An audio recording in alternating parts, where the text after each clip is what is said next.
Researchers have done something called a volumetric MRI scan. And what they did was they were looking at people's brains and specifically at those who had been exposed to water damaged buildings compared to people without water damaged building exposure. And the study revealed that those with the water damaged building exposure had structural differences in their brains. Wow.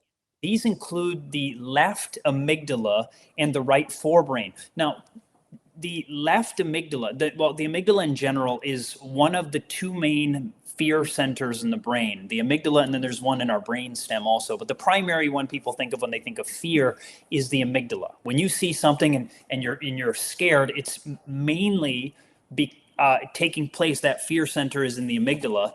And they also had systemic inflammation and evidently had increased blood brain barrier permeability, meaning it was easier for toxins to be able to enter into the brain when you had been exposed to mold.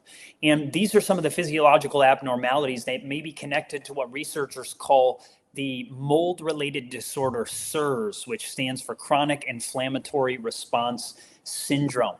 Now, to give you an idea of some of the potential symptoms that people have, when people have mold exposure, I was just talking to a man on the phone today. A man called me and he had exposure to mold. And he says when he's in a moldy house, he says typically within 10 minutes he has a headache.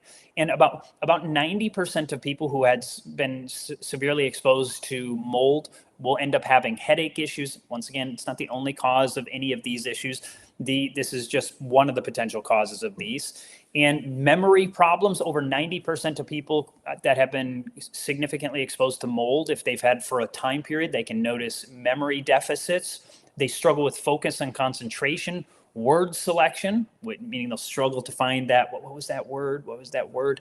Also decreased assimilation, confusion, disorientation, numbness, tingling, vertigo, metallic taste, and even tremor. These are some of the things that people can suffer with as a result of mold. And now the part of the brain that we mentioned, the amygdala, when researchers have done scans on people with PTSD, post-traumatic stress disorder. And what they found is that in general, people with PTSD have physically larger amygdalas than your average person that doesn't have post-traumatic stress disorder.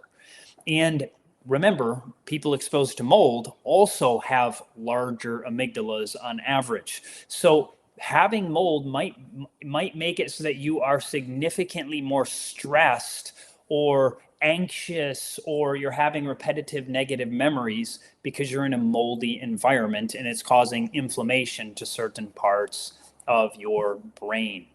So that's something. Wow. Yeah, it's a bigger issue than many people realize.